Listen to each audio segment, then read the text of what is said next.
My name is Neil and this is Real Life Architecture. Patio doors are hugely popular in the UK.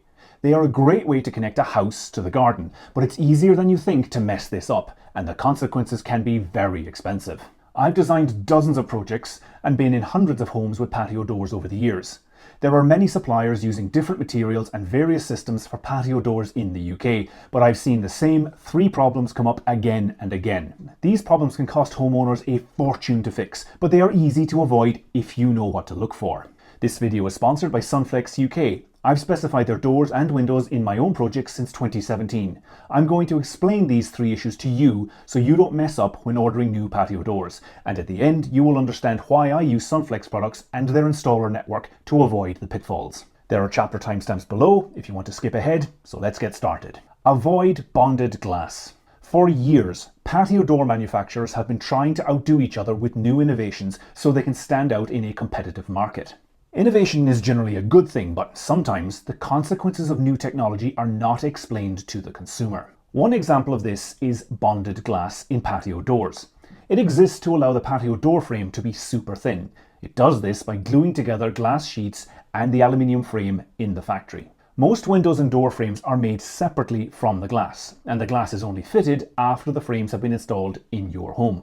In these designs, the frame has to do all the structural work. It has to stand up on its own, and that means the frame needs to be chunky to keep its shape and to support the glass. Now, glass can be very strong, especially when it's toughened and double glazed. Realizing this, somebody had the bright idea that if they glued or bonded the glass into the frame, that frame could be much thinner, because the glass and frame are working together as a single structural unit, not two separate elements. This works, and it allows the kind of super thin, elegant glazing that you see in high-end architectural publications. The problem is what happens if that glass breaks. In a typical aluminium frame door, the glass can be removed and replaced. This happens more often than you might imagine, but if the glass is bonded to the door frame, it is almost impossible to replace. Things can get even more complex if the frame is older and the original supplier no longer manufactures that model, or if the original supplier is no longer in business.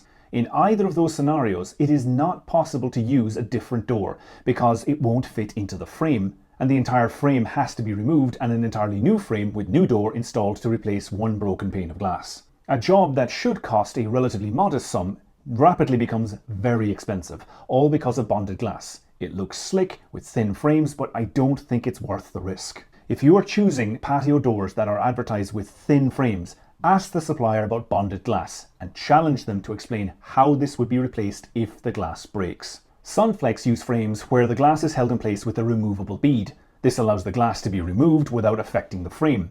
They also have developed frames that are strong and thin without relying on bonded glass. This commitment to ongoing research and development, as well as future-proofing designs, is one reason I work with Sunflex, but another one is using a qualified installer.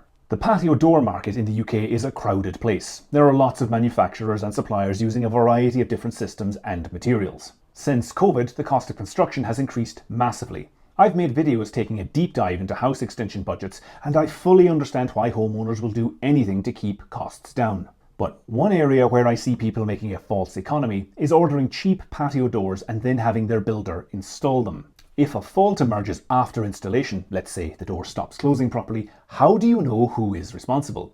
Is the manufacturer's product faulty, or did the builder fit the doors incorrectly? The builder and the door manufacturer may try to blame each other. I've seen this happen, and the homeowner had to get an independent surveyor to inspect the doors and then get lawyers to threaten the manufacturer before the doors were replaced. This was stressful, expensive, and time-consuming for the owners. I've seen other projects where the builder clearly didn't know what they were doing and messed up the installation. It shouldn't be this way, but it happens all the time. Having your builder install patio doors ordered from a supplier might save money, but I never advise my clients to do this. If you are planning to order large patio doors and have a small local building firm install them, ask yourself, would that builder be able to afford to replace the doors if they have to? What happens if there's a defect in the future? Will the warranty be worth the paper it's written on? You can describe this as a consumer choice issue, but it's only a choice if the consumer understands the implications. If they're being told it's the same product, just cheaper, that's not the full picture. The main reason I recommend Sunflex to my clients is that, aside from high quality doors, they have an approved installer network. That means the doors and windows will be properly installed by trained fitters, and any problems are covered by a 10-year warranty on the frame. Using approved installers doesn't just address practical issues such as fitting the patio doors correctly. Building regulations across the UK place significant requirements on glazing. Whether it's a new build, a house extension, or a renovation project, any new patio doors will need verifiable U values.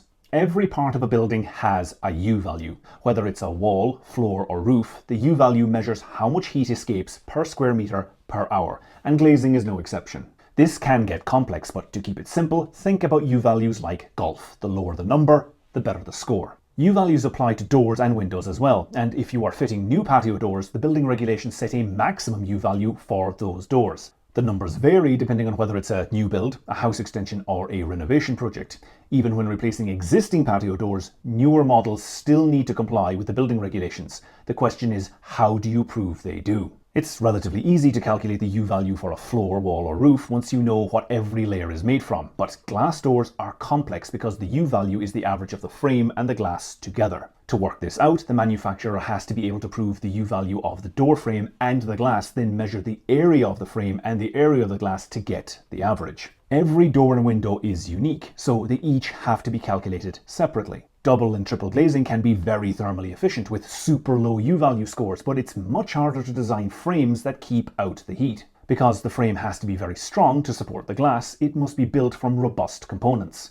The same thing that makes a door frame strong also conducts heat from inside to out, leading to a poor U value score for the frame. The overall U value score for a door or window is an average of the glass in the frame, and the frame is the weak link, thermally speaking.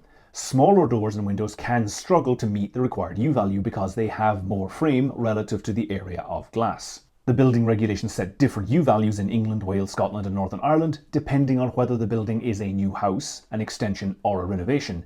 This can get complex and mistakes are easy to make. For these reasons, local building standards officers regularly ask to see evidence that glazed doors meet the required U values. If you can't prove the doors comply with the building regulations, the officer won't issue a completion certificate, and this will affect your ability to mortgage or insure your home. This is another reason I work with Sunflex and recommend them to my clients.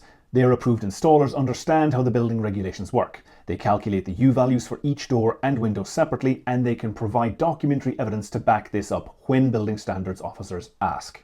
I've used Sunflex doors in my own projects since 2017. Their products are excellent and their approved installers take care of all the details. I'm really happy to have Sunflex as a sponsor for the channel, and you can find their local approved installers from the link in the description. If you enjoyed the video, check out this playlist to see more of my videos. My name is Neil and I make content about the reality of altering, extending, renovating and building homes in the UK. Subscribe to the channel to keep up to date.